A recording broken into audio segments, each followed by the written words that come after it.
2024년 7월 19일 오후 1시 제주도 서귀포시 중문 해변에 인접한 최고급 리조트 시클리프 리조트의 전용 해변에서 비명이 울렸다. 리조트 직원이 해변 동쪽 끝에 고립된 작은 만에서 여성의 시신을 발견한 것이었다. 시신은 모래 위에 반듯하게 누워 있었고 수영복 차림이었다. 목에 교살 흔적이 뚜렷했다. 얼굴은 평온했고 눈은 감겨 있었다. 마치 일광욕을 하다가 잠든 것처럼 보였다. 사망자는 한소율, 나이 35, 직업은 배우이자 모델이었다. 대한민국에서 가장 아름다운 여자라는 수식어가 따라다니는 유명 인사였다. 그녀는 이틀 전부터 이 리조트에 투숙하고 있었다. 남편 오정석과 함께. 한소율의 죽음은 즉시 전국 뉴스에 보도되었다. 백주대 낮에 고급 리조트 해변에서 벌어진 살인이었기에 충격은 더욱 컸다. 제주경찰청이 수사에 착수했고 리조트는 완전히 봉쇄되었다. 그런데 이 사건이 강역탐정사무소에 접수된 것은 사건 발생 3시간 후인 오후 4시였다. 의뢰인은 피해자의 남편 오정석이 아니었다. 리조트에 함께 투숙 중이던 한소율의 전남편 차민우였다. 차민우는 합정동 사무소에 직접 전화를 걸어왔다. 강역탐정님, 저는 차민우입니다. 한소율의 전남편입니다. 소율이가 죽었습니다. 경찰은 저를 의심하고 있습니다. 하지만 저는 하지 않았습니다. 진범을 찾아주십시오. 강혁은 전화를 받는 순간 이미 뉴스를 통해 사건 개요를 파악하고 있었다. 그는 한 가지를 물었다. 차민우 씨. 전 남편이 같은 리조트에 있었다면 경찰이 의심하는 것은 당연합니다. 왜 같은 리조트에 있었습니까? 우연이 아닙니다. 저도 인정합니다. 소율이를 보러 간 겁니다. 하지만 죽이러 간 게 아닙니다. 강혁은 잠시 침묵했다. 그리고 의뢰를 수락했다. 마포구 합정동 50층 강역탐정사무소. 오후 4시 30분. 강혁은 이해나와 송태풍 그리고 나정희를 소집했다. 제주도로 간다. 오늘 밤 비행기로. 이해나는 이미 항공편을 확인하고 있었다. 탐정님, 오후 6시 김포발 제주행편이 있습니다. 해석 예약하겠습니다. 고마워 애나 씨. 나정희가 리조트 정보를 정리했다. 시클리프 리조트. 서귀포시 중문관광단지 내 위치. 객실 120개. 전용 해변 보유. 투숙객 대부분이 부유층이었다. 이 시기에 투숙 중인 인원은 약 80명이었다. 세종이 피해자 한소율과 관련 인물들의 정보를 화면에 띄웠다. 강혁은 이 정보를 출발 전에 숙지해야 했다. 한소율, 35세. 배우 겸 모델. 2년 전 차민우와 이혼. 1년 전 오정석과 재혼. 오정석, 42세, IT 기업 CEO. 한소율의 현 남편, 추정자산 500억, 차민우. 38세, 광고 감독, 한소율의 전 남편. 이혼 후에도 미련이 있었던 것으로 보임. 그리고 세종이 추가로 추출한 리조트 투숙객 명단 중 주목할 인물들이 있었다. 서하영, 34세, 한소율의 매니저 겸 절친. 한소율과 함께 투숙, 김대호, 40세, 오정석의 사업 파트너, 별도 투숙, 박채린, 29세, 신인 여배우, 리조트에서 화보 촬영 중, 관계가 복잡해. 피해자의 전 남편, 현 남편 매니저 사업 파트너, 그리고 같은 업계의 신인 배우까지. 강혁이 중얼거렸다. 이해나가 고개를 끄덕이며 말했다. 전형적인 밀폐 공간형 사건입니다, 탐정님. 고립된 리조트에서 벌어진 살인. 용의자는 제한되어 있고 모든 사람에게 동기가 있을 수 있습니다. 맞아. 그리고 백주대낮이야. 한낮에 사람을 교살하려면 누구에게도 목격되지 않을 장소와 시간을 정확히 계산해야 해. 이건 충동이 아니야. 계획된 범행이야.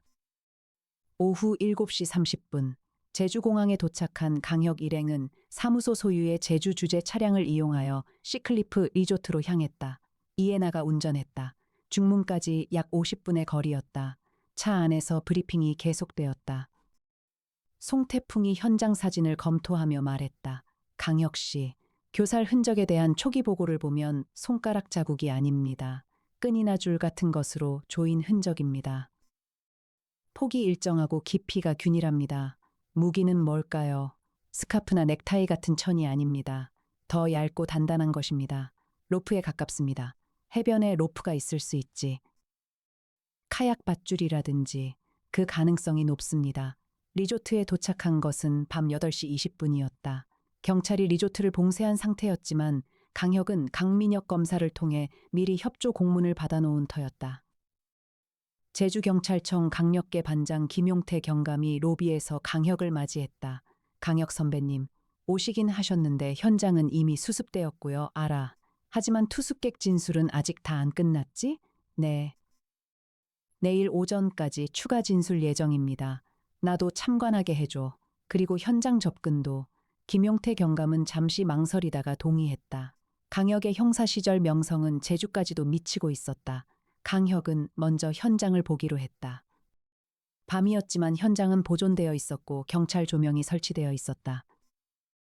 리조트 전용 해변의 동뚝, 거기서 좁은 바위 통로를 따라 100m쯤 가면 작은 만이 나왔다. 양쪽이 높은 절벽으로 막혀 있고 앞은 바다였다. 뒤쪽은 바위 통로가 유일한 출입구였다. 이 만은 리조트 측에서 선색 코브라고 부르는 곳으로 일광용 명소로 안내하고 있었다. 강혁은 바위 통로를 걸으며 지형을 읽었다. 좁은 공간의 지리를 본능적으로 읽어내는 그의 능력이 발동했다.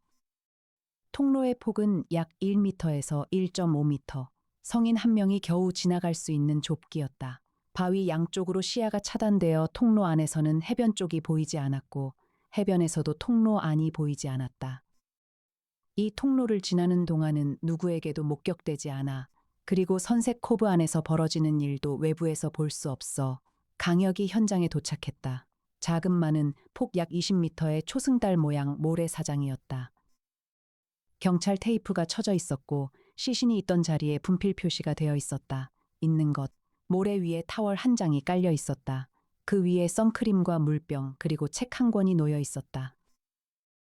분필 표시된 시신 위치는 타월에서 약 2m 떨어진 곳이었다.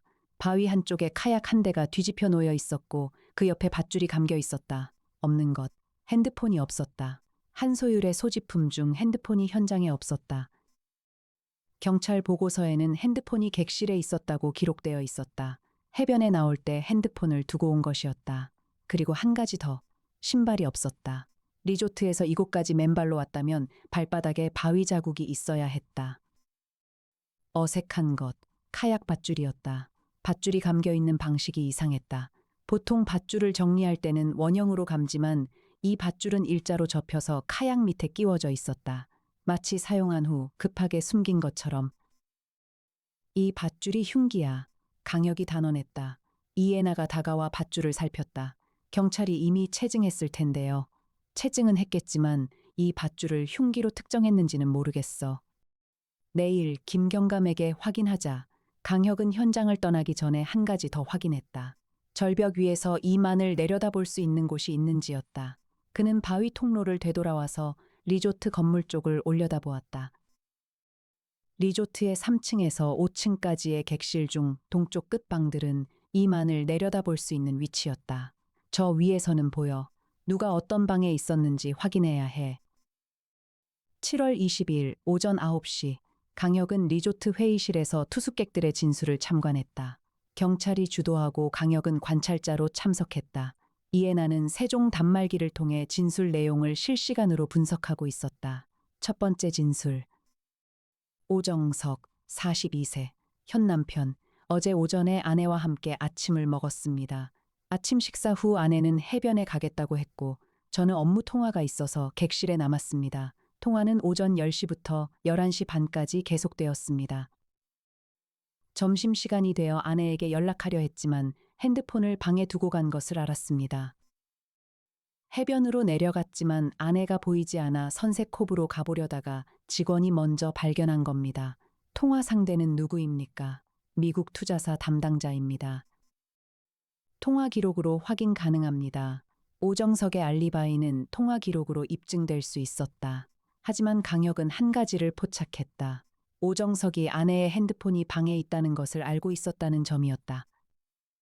아내에게 연락하려다가 알았다고 했지만 그것은 아내가 핸드폰 없이 외부에 있다는 것을 의미했다. 핸드폰이 없으면 위급시 연락이 안 된다. 두 번째 진술. 차민우, 38세, 전 남편. 네, 인정합니다. 소유리를 보러 왔습니다. 이혼 후에도 미련이 있었고 한 번만 만나서 이야기하고 싶었습니다. 하지만 어제는 하루 종일 소유리를 보지 못했습니다. 저는 오전에 수영장에 있었습니다.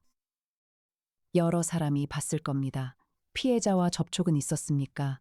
이틀 전에 로비에서 우연히 만났습니다. 소율이가 놀라더군요. 짧게 인사만 했습니다. 현 남편 오정석 씨도 그 자리에 있었습니다. 강혁은 차민우의 얼굴을 관찰했다. 슬픔과 후회가 뒤섞인 표정이었다. 하지만 그것만으로는 무고를 증명할 수 없었다. 세 번째 진술. 서하영, 34세, 매니저 겸 절친. 저는 어제 오전에 소율 언니와 함께 아침을 먹으려 했는데 언니가 남편과 먹겠다고 해서 저는 혼자 식당에 갔습니다. 아침 식사 후 저는 객실에서 업무를 보고 있었습니다. 온라인 미팅이 있었거든요. 오전 10시부터 12시까지요. 소율 언니가 해변에 간 것은 나중에 들었습니다. 온라인 미팅은 확인 가능합니까?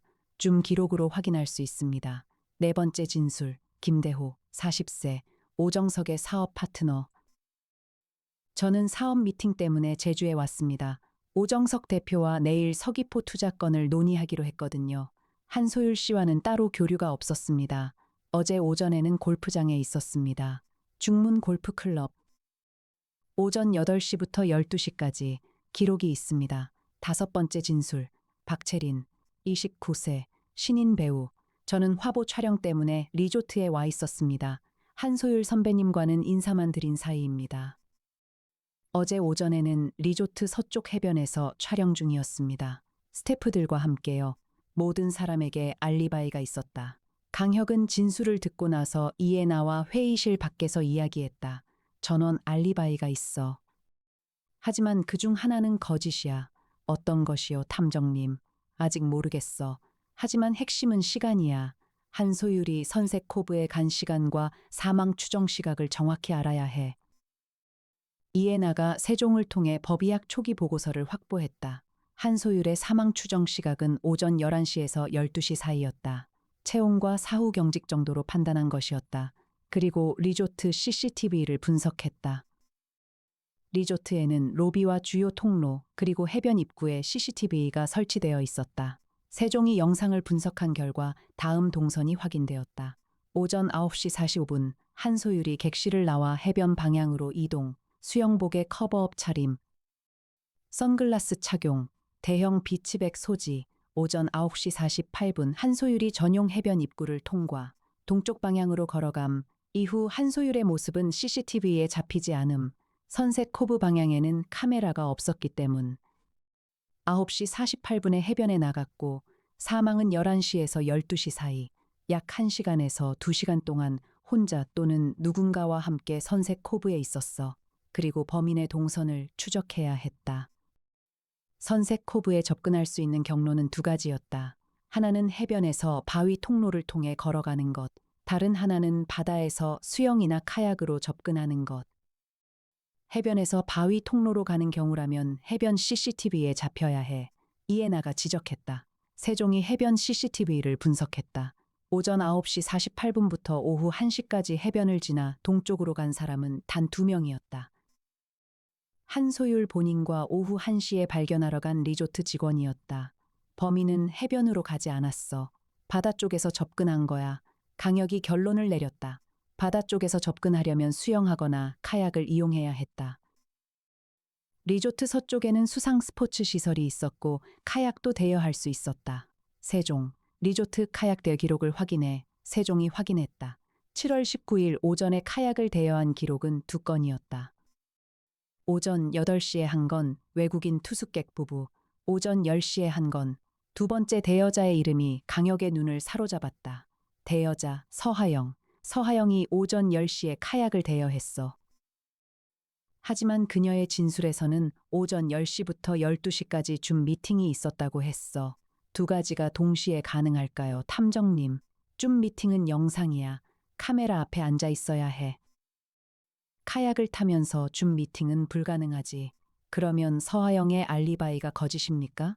아니면 카약 대여 기록이 거짓이거나 다른 사람이 서하영의 이름으로 대여했거나 강혁은 수상 스포츠 시설 직원을 찾아갔다. 리조트 서쪽 해변의 수상 스포츠 센터 직원 한 명이 대여소를 관리하고 있었다.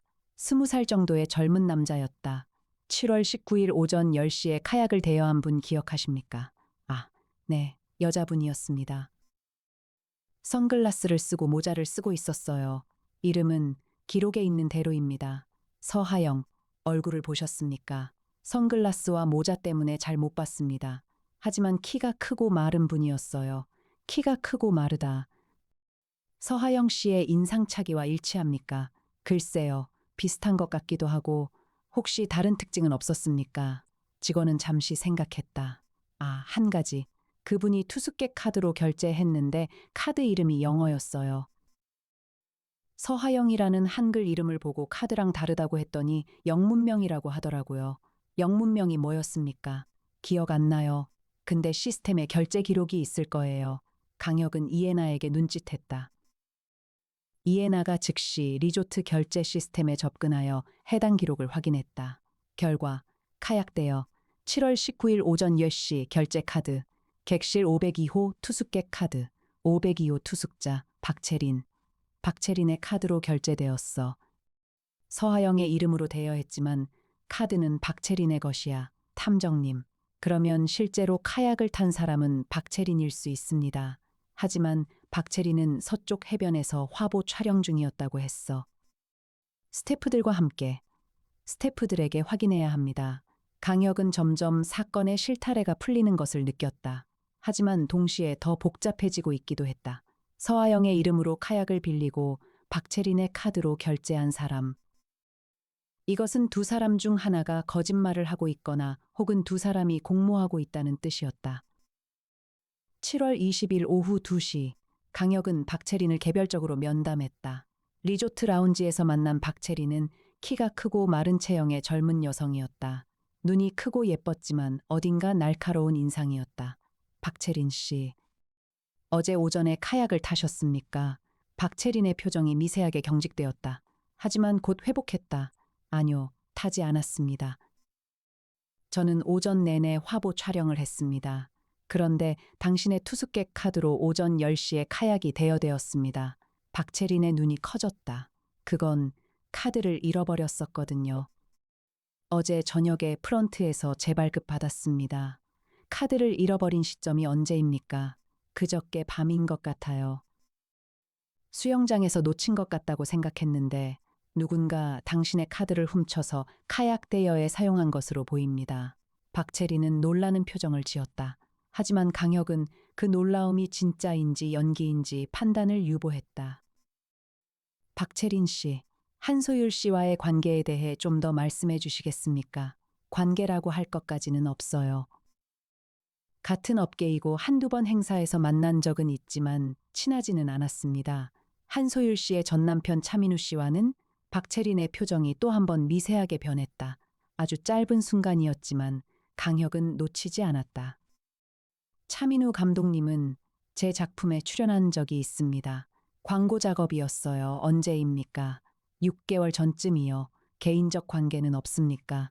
박채린은 잠시 침묵했다가 답했다. 없습니다. 강혁은 더 이상 추궁하지 않았다. 하지만 거짓말의 냄새를 맡았다. 박채린과 차민호 사이에 무언가가 있었다. 면담 후 강혁은 이에나에게 지시했다.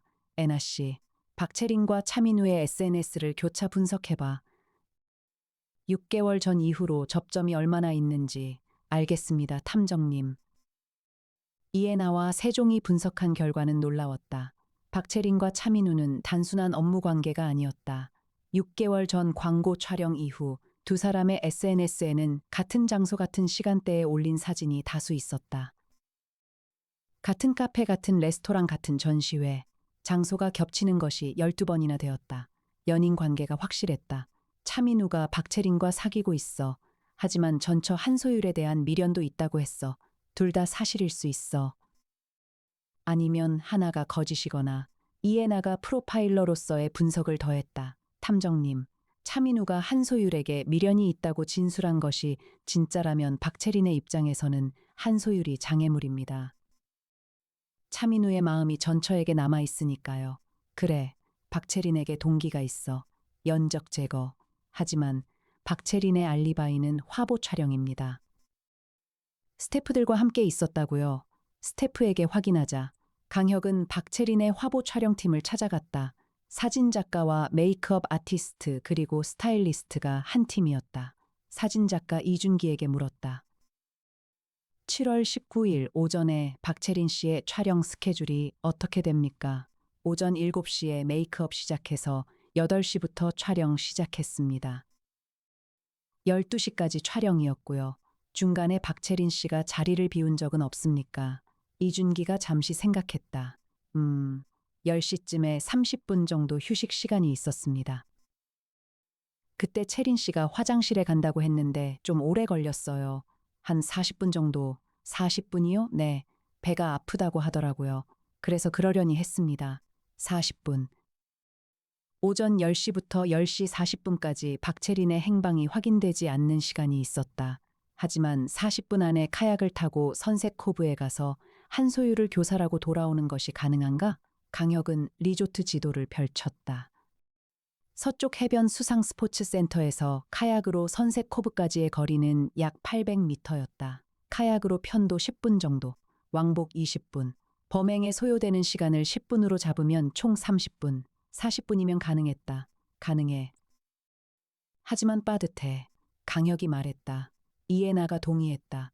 가능은 하지만 한 가지 문제가 있습니다. 탐정님. 카약을 타려면 수영복으로 갈아입어야 합니다. 화보 촬영 중인 박채린이 40분 동안 메이크업을 그대로 유지한 채 카약을 타고 돌아올 수 있을까요? 바닷물에 젖으면 메이크업이 망가집니다. 좋은 지적이야. 사진 작가에게 다시 물어보자. 강혁은 이준기에게 다시 물었다. 박채린 씨가 40분 후 돌아왔을 때 메이크업 상태가 어떠했습니까? 고쳐야 했습니까? 사실 돌아와서 메이크업을 좀 수정했습니다. 땀을 많이 흘렸다고 해서 베이스부터 다시 했어요. 그래서 시간이 좀 더 걸렸습니다. 메이크업을 다시 한 것이었다. 바닷물이 아니라 땀이라고 했지만 실제로는 바닷물에 젖은 것을 감추기 위한 변명이었을 수 있었다. 하지만 강혁은 아직 결정적 증거가 부족하다고 느꼈다. 정황이 맞아가고 있었지만 물증이 없었다. 7월 20일 오후 5시, 강혁은 서하영을 다시 면담했다. 서하영은 한소율의 매니저이자 10년지기 절친이었다. 그녀는 인터뷰 내내 눈물을 흘렸다. 소율 언니는 정말 좋은 사람이었어요. 왜 이런 일이? 서하영 씨, 한 가지 확인할 것이 있습니다. 당신의 이름으로 카약이 대여되었습니다. 오전 10시에 서하영이 놀란 표정을 지었다. 제 이름으로요? 저는 카약을 탄 적이 없어요. 저는 줌 미팅 중이었다니까요. 알고 있습니다. 누군가 당신의 이름을 도용한 것으로 보입니다. 혹시 투숙객 카드를 분실한 적은 없습니까? 아니요. 제 카드는 지금도 있어요. 그러면 대여소 직원에게 이름만 대고 다른 카드로 결제한 겁니다. 직원이 신분 확인을 하지 않았으니 서하영은 고개를 끄덕였다. 그리고 잠시 생각하더니 말했다. 탐정님. 한 가지 말씀드릴 것이 있어요. 무엇입니까? 소율 언니가 어제 아침에 이상한 말을 했어요. 아침을 같이 먹자고 했을 때 남편이랑 먹겠다고 했잖아요. 근데 그때 언니 표정이 좀 어두웠어요. 그리고 작은 소리로 이게 마지막일지도 모르니까 라고 했어요. 마지막이라니. 무슨 뜻이었을까요? 그때는 무슨 소리인지 몰랐는데 지금 생각하면 혹시 언니가 이혼을 결심한 건 아닌가 생각해요. 오정석 씨와의 이혼요? 네. 최근에 언니가 많이 힘들어 했거든요. 오정석 씨가 좀 통제적이에요. 언니의 활동을 제한하고 사람을 못 만나게 하고 결혼 후 언니가 많이 위축되었어요. 이것은 새로운 정보였다. 한소율이 남편 오정석과의 관계에서 힘들어하고 있었다면 오정석에게도 동기가 생길 수 있었다. 아내가 이혼을 원하면 재산 분할 문제가 발생하니까. 오정석 씨가 언니의 재산에 대해 어떤 입장이었는지 아십니까? 소율 언니의 수입은 거의 오정석 씨 회사로 들어가요. 언니 이름으로 된 자산은 많지 않아요. 사실상 오정석 씨가 다 관리하는 거죠. 강혁은 이 정보를 기록했다. 사건의 구도가 복잡해지고 있었다. 박채린도 용의자이고 오정석도 동기가 있고 그리고 차민우는 어떤 역할인가. 7월 20일 밤 강혁은 사무소에서 세종을 가동하여 오정석의 알리바이를 검증했다. 오정석은 오전 10시부터 11시 반까지 미국 투자사와 통화했다고 진술했다. 강민혁을 통해 통화 기록을 확보했다. 기록은 진술과 일치했다. 10시 3분에 통화가 시작되어 11시 27분에 종료, 약 1시간 24분의 통화. 하지만 강혁은 한 가지 의문을 가졌다. 이 통화가 객실에서 이루어졌다는 증거는 있나? 이에나가 답했다. 통화 기록만으로는 위치를 특정할 수 없습니다. 와이파이 접속 기록을 확인하면 가능할 수 있습니다. 세종이 리조트 와이파이 시스템의 접속 로그를 분석했다. 오정성석의 핸드폰 MAC 주소를 추적한 결과 흥미로운 사실이 밝혀졌다. 오정석의 핸드폰은 오전 10시 3분부터 11시 27분까지 객실 와이파이에 연결되어 있었습니다. 그러면 객실에 있었다는 거네. 하지만 탐정님, 한 가지 더. 오정석은 핸드폰 2대를 소유하고 있습니다. 개인용과 업무용, 통화는 업무용으로 했을 것이고 개인용의 위치는 따로 확인해야 합니다. 세종이 추가 분석했다. 오정석의 개인용 핸드폰의 와이파이 접속 기록. 오정석의 개인용 핸드폰은 오전 10시 3분부터 11시 27분 사이에 와이파이 접속 기록이 없습니다. 오전 9시 55분에 객실 와이파이 접속이 끊긴 후 11시 32분에 다시 접속됩니다. 개인 핸드폰이 1시간 반 동안 와이파이 범위 밖에 있었다. 업무 핸드폰은 객실에 있었지만 본인은 다른 곳에 있었을 수 있어. 어떻게 그게 가능하죠? 업무 통화를 하면서 다른 곳에 있을 수 있나요? 강혁은 잠시 생각했다. 그리고 가능한 시나리오를 떠올렸다. 업무 핸드폰을 블루투스 이어폰에 연결해서 통화한 거야. 핸드폰은 객실에 두고 블루투스 이어폰만 가지고 나간 거지. 블루투스 도달 범위 내에서만 가능하니까. 하지만 최신 블루투스는 장애물 없이 100m까지 연결돼. 그러면 오정석이 객실에서 100m 이내에서 움직이면서 통화를 유지할 수 있었다는 뜻입니까? 맞아. 하지만 선색 코브까지는 객실에서 최소 300m야. 블루투스로는 불가능해. 이 시나리오는 완전하지 않았다. 오정석이 직접 범행을 했다면 통화를 유지하면서 선색 코브까지 갈 수는 없었다. 하지만 만약 다른 방법이 있다면 또는 공범이 있다면? 7월 21일 오전, 강혁은 사건을 처음부터 다시 정리했다. 50층 사무소의 대형 스크린에 관계도와 시간표를 펼쳐놓고 팀 전원이 둘러앉았다. 지금까지의 단서를 정리하자. 첫째, 범인은 바다에서 카약으로 선색 코브에 접근했다. 둘째, 카약은 서하영의 이름으로 대여되었지만 결제는 박채린의 카드로. 셋째, 박채린은 촬영 중 40분간 자리를 비웠다. 넷째, 오정석은 통화 기록은 있지만 본인이 객실에 있었는지 불확실하다. 송태풍이 의견을 말했다. 강혁 씨, 저는 공모 가능성을 봅니다. 두 사람 이상이 협력한 범행이라면 알리바이 조작이 가능합니다. 누구와 누구의 공모? 이에나가 프로파일링 분석을 제시했다. 탐정님, 제가 보기에 가장 유력한 시나리오는 오정석과 박채린의 공모입니다. 오정석과 박채린, 둘 사이에 접점이 있나? 직접적 접점은 확인되지 않았습니다. 하지만 간접적으로 연결됩니다. 박채린의 연인이 차민우이고 차민우는 한소율의 전남편입니다. 그리고 한소율이 차민우에게 미련이 있었다면 오정석은 아내의 전남편을 의식하고 있었을 겁니다. 하지만 오정석과 박채린이 직접 만났다는 증거는 없습니다. 하지만 세종에게 두 사람의 통화 기록 교차 분석을 시켜보겠습니다. 세종이 분석에 들어갔다. 결과는 10분 후에 나왔다. 오정석과 박채린 사이에 직접 통화 기록은 없습니다. 하지만 오정석의 사업 파트너 김대호와 박채린 사이에 통화 기록 1호 건이 확인됩니다. 지난 3개월간 김대호와 박채린, 김대호가 중간 연결고리입니다. 김대호를 통해 오정석과 박채린이 연결됩니다. 강혁의 눈이 날카로워졌다. 김대호, 오정석의 사업 파트너, 그의 알리바이는 골프장이었다.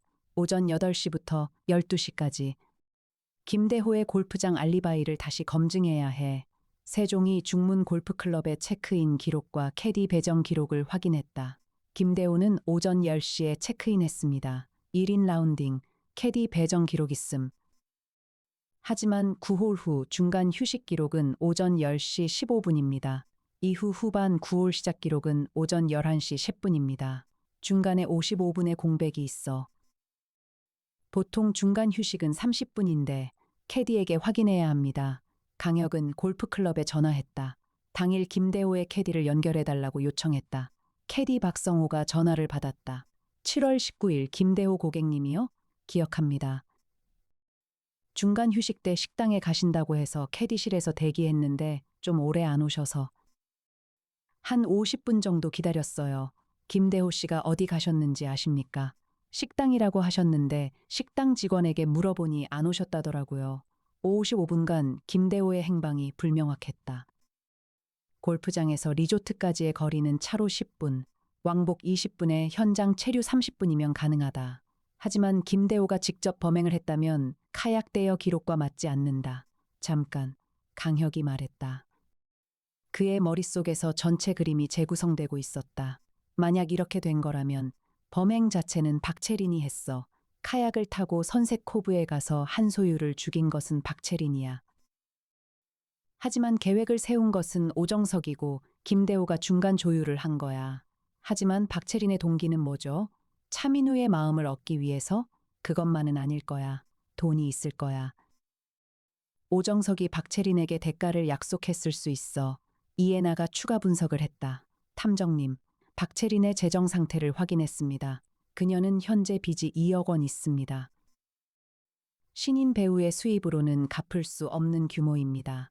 빚이 2억, 그리고 오정석은 500억 자산가, 돈으로 매수했을 가능성이 높아. 강혁은 전체 시나리오를 재구성했다. 이것은 치밀하게 계획된 공모살인이었다. 오정석은 아내 한소유를 죽이고 싶었다. 동기는 두 가지. 첫째, 아내의 이혼 의사. 이혼하면 재산 분할이 발생한다. 둘째, 한소율의 보험금. 세종이 확인한 바에 따르면 한소율에게는 사망 시 50억 원이 지급되는 생명보험이 있었고 수익자는 오정석이었다. 오정석은 직접 범행할 수 없었다. 현 남편이 가장 먼저 의심받기 때문이다. 그래서 완벽한 알리바이를 만들면서 대리 범행을 시킬 사람이 필요했다. 김대호를 통해 박채린에게 접근한 것이다. 박채린에게는 빚 청산과 배우 커리어 지원을 약속했을 것이다. 그리고 한 가지 더. 전 남편 차민우를 미끼로 사용한 것이다. 차민우가 같은 리조트에 오도록 유도하여 경찰의 시선을 차민우에게 돌리려 한 것이다. 차민우에게 한소율이 이 리조트에 온다는 정보를 흘린 사람이 있을 것이다. 애나 씨. 차민우가 이 리조트에 오게 된 경위를 확인해봐. 누가 한소율의 투숙 정보를 알려줬는지. 이해나가 차민우에게 전화했다. 차민우는 답했다. 소율이가 이 리조트에 온다는 걸 안 건 김대호 씨가 알려줬습니다. 예전에 촬영 일로 만난 적이 있는데 최근에 연락이 와서 식사를 하다가 오정석 씨 부부가 제주에 간다는 이야기를 하더라고요. 김대호가 알려준 거야. 의도적이야. 차민우를 미끼로 이용한 거야. 모든 것이 맞아떨어지고 있었다. 오정석은 김대호를 통해 차민우에게 정보를 흘려 리조트로 오게 만들었다. 그리고 박채린에게 범행을 실행시켰다. 범행 후 차민우가 가장 유력한 용의자로 지목되도록 설계한 것이었다. 하지만 증거는 물증이 필요했다. 계좌 이체 기록이나 통화 내용이나 물리적 증거. 세종, 김대호의 최근 3개월간 금융거래 내역을 분석해 박채린에게 돈이 흘러간 흔적이 있는지 강민혁 검사를 통해 금융정보 접근 권한을 확보해야 했다. 강혁은 형에게 전화했다. 형, 제주건이 커지고 있어. 공모살인이야. 오정석, 김대호, 박채린 3명의 공모. 증거는? 정황은 충분해. 하지만 물증을 위해 김대호의 금융거래 내역이 필요해. 강민혁은 잠시 생각했다. 혀가, 김대호를 참고인으로 소환하면 금융조회는 가능해. 내가 처리할게. 7월 22일, 강민혁이 확보한 김대호의 금융거래 내역을 세종이 분석했다. 결과는 결정적이었다.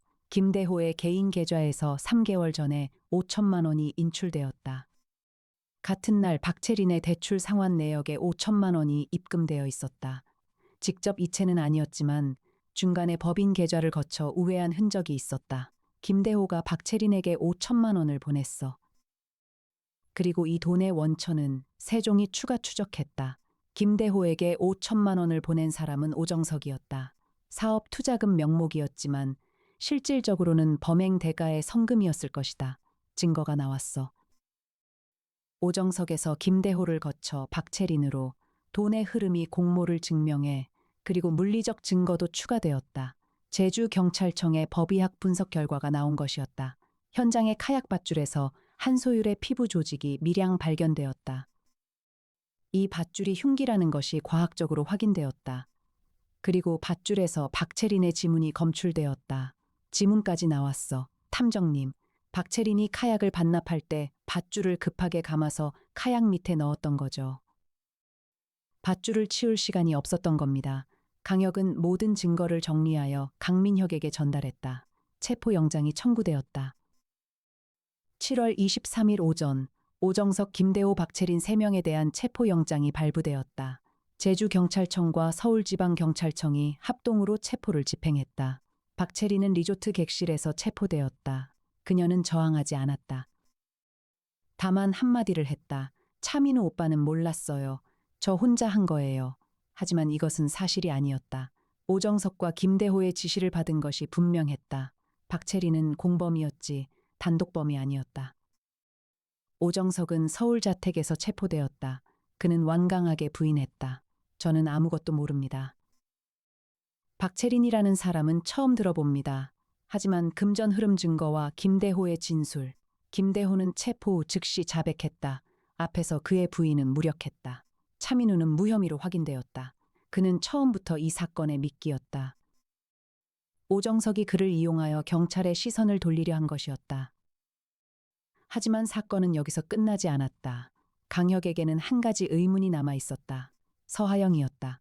서하영은 한소율의 매니저이자 절친이었다. 그녀의 알리바이, 줌 미팅은 사실로 확인되었다.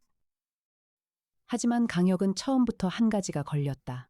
서하영이 아침에 한소율로부터 들었다는 말, 이게 마지막일지도 모르니까 이 말이 이혼을 의미하는 것이라면 서하영은 한소율의 이혼 계획을 알고 있었다는 뜻이다.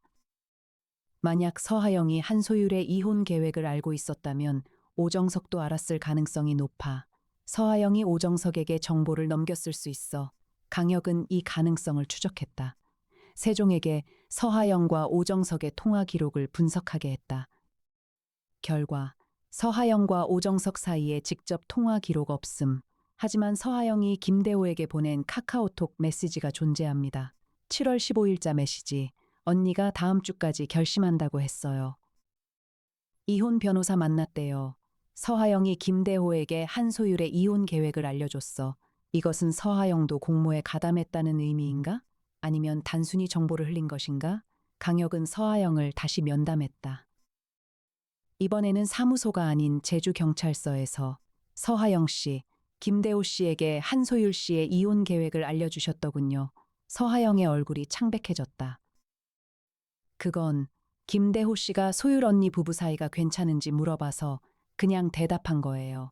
왜 김대호가 그런 걸 물었을까요? 오정석 씨 친구니까 걱정되었겠죠. 서하영 씨. 당신이 한 말이 한소율 씨의 죽음으로 이어졌다는 것을 알고 계십니까? 서하영이 울기 시작했다. 하지만 강혁은 그녀가 의도적 공범인지 아닌지를 판단해야 했다. 서하영 씨. 김대호에게서 돈을 받은 적 있습니까? 없어요. 저는 그냥 김대호 씨랑 친해서 이야기한 거예요. 소율 언니를 해치려는 목적이 아니었어요. 강혁은 서하영의 금융거래를 확인했다. 김대호에게서 돈을 받은 흔적은 없었다. 서하영은 공모자가 아니라 무심코 정보를 흘린 것이었다. 하지만 그녀의 부주의가 친구의 목숨을 앗아가는데 일조한 것은 사실이었다. 서하영 씨, 법적 책임은 없을 수 있습니다. 하지만 당신이 한 말의 무게를 아셔야 합니다. 서하영은 더 크게 울었다. 강혁은 조용히 자리를 떠났다.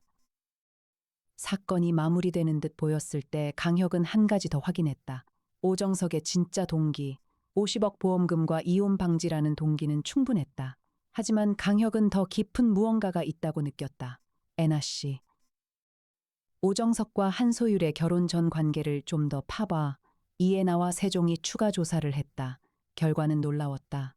탐정님, 오정석과 한소율의 결혼은 순수한 사랑이 아니었습니다. 오정석의 회사가 2년 전에 심각한 재정 위기에 있었고 한소율의 이름값, 유명인 아내를 이용하여 투자를 유치한 정황이 있습니다. 한소율과의 결혼 직후 해외 투자사에서 200억 원을 유치했습니다. 한소율을 이용한 거야. 처음부터. 그리고 한 가지 더. 오정석에게는 한소율 이전에 교제했던 여성이 있었는데 그 여성이 현재 해외에 거주 중입니다. 이름은 안지현. 오정석이 매달 안지현에게 송금하는 금액이 있습니다. 안지현이라. 본처인 거야? 법적 배우자는 아니지만 사실혼 관계에 가깝습니다. 오정석이 한소율과 결혼한 것은 사업을 위한 가장이었고 진짜 여자는 안지현인 겁니다. 강혁은 이제 전체 그림을 이해했다. 오정석에게 한소율은 처음부터 도구였다. 사업을 위해 이용하고 더 이상 필요 없어지면 제거하려 한 것이다. 한소율이 이혼을 원하자 위험을 느낀 것이다. 이혼하면 재산 분할에다 사기 결혼이 폭로될 수 있으니까. 백주대낮의 악마. 햇볕 아래서 웃고 있던 남편이 진짜 악마였어. 강혁이 중얼거렸다. 이 사건의 본질은 밝은 대낮에 감춰진 어둠이었다. 화려한 리조트, 아름다운 해변, 사랑하는 것처럼 보이는 부부. 그 모든 것이 가면이었다. 7월 25일 강혁탐정사무소 50층. 사건은 공식적으로 종결되었다. 오정석은 살인교사 혐의로 기소되었다. 김대호는 살인 방조 혐의로 기소되었다. 박채리는 살인 실행 혐의로 기소되었다. 3명 모두 구속 상태였다. 차민우는 무혐의 석방되었다. 그는 강혁에게 전화를 걸어 감사를 표했다. 탐정님, 감사합니다. 만약 탐정님이 아니었다면 저는 지금쯤 감옥에 있었을 겁니다. 차민우 씨, 한 가지만 물어봐도 됩니까? 한소율 씨에 대한 미련은 정말이었습니까? 전화 너머에서 차민우가 잠시 침묵했다가 답했다. 아니요, 사실 미련은 이미 없었습니다. 박채린이와 잘 지내고 있었으니까요. 소율이를 보러 간 건 그냥 마지막으로 한번 인사하고 싶어서였어요. 잘 살고 있는지 확인하고 싶어서. 안타깝네요. 네, 정말 안타깝습니다. 강혁은 전화를 끊고 창밖을 바라보았다. 서울의 7월은 뜨거웠다. 합정동 50층에서 내려다보는 한강이 햇빛에 반짝이고 있었다. 밝은 날이었다. 제주의 그날처럼 이에나가 다가왔다. 커피 2잔을 들고 탐정님 수고하셨습니다. 애나 씨. 이 사건에서 가장 슬픈 건 뭔지 알아? 뭐예요? 한소율이 자기가 이용당하고 있었다는 걸 알았을까? 남편에게 사랑받고 있다고 믿었을까? 아니면 알면서도 견뎠을까? 이에나는 잠시 말이 없었다. 그리고 조용히 답했다. 아마 알고 있었을 거예요. 이게 마지막일지도 모르니까라는 말이 그 증거 아닐까요? 끝을 예감하고 있었던 거예요. 강혁은 고개를 끄덕였다. 한소율은 자신의 결혼이 거짓이라는 것을 느끼고 있었을 것이다. 그래서 이혼을 결심했을 것이다. 하지만 그 결심이 자신의 죽음을 앞당길 줄은 몰랐을 것이다. 한 가족의 평생이 단 하룻밤 만에 사라져. 아니, 이 경우에는 한낮에 사라졌지. 밝은 대낮에. 강혁은 보고서의 마지막 줄을 적었다. 사건명, 백주의 악마, 결과, 해결, 비고. 가장 밝은 곳에 가장 짙은 그림자가 있다. 햇볕 아래의 악마는 미소를 짓고 있었고 피해자는 그 미소를 사랑이라고 믿었다. 나정희가 서류를 들고 왔다. 탐정님, 의뢰인 차민우 씨에게서 살해금이 입금되었습니다. 접수에도 송태풍이 실험실에서 나왔다. 강혁 씨, 이번 사건의 법의학 자료 정리가 끝났습니다. 밧줄에 의한 교살 흔적 분석과 피부직 교차 대조 기법은 향후 유사 사건의 중요한 참고 자료가 될 것입니다. 수고하셨습니다, 송 박사님. 합정동 50층의 오후 햇살이 사무소 안을 가득 채웠다. 밝고 따뜻한 빛이었다. 하지만 강혁은 알고 있었다. 이 빛 아래에도 어둠은 존재한다는 것을, 그래서 탐정이 필요한 것이라는 것을. 이에나가 강혁 옆에 서서 같은 창밖을 바라보았다. 두 사람의 어깨가 거의 닿을 듯 말 듯한 거리였다. 그녀의 마음속에 있는 말이 오늘도 입술까지 올라왔다가 내려갔다. 하지만 이 순간 이 침묵이 싫지 않았다. 이 사람 옆에 있는 것만으로도 충분했다. 세종이 새로운 의뢰 알림을 띄웠다. 강혁은 태블릿을 집어들었다. 다음 사건이 기다리고 있었다. 이 도시의 어딘가에서 또 누군가가 도움을 필요로 하고 있었다. 강혁 탐정사무소의 문은 오늘도 열려 있었다.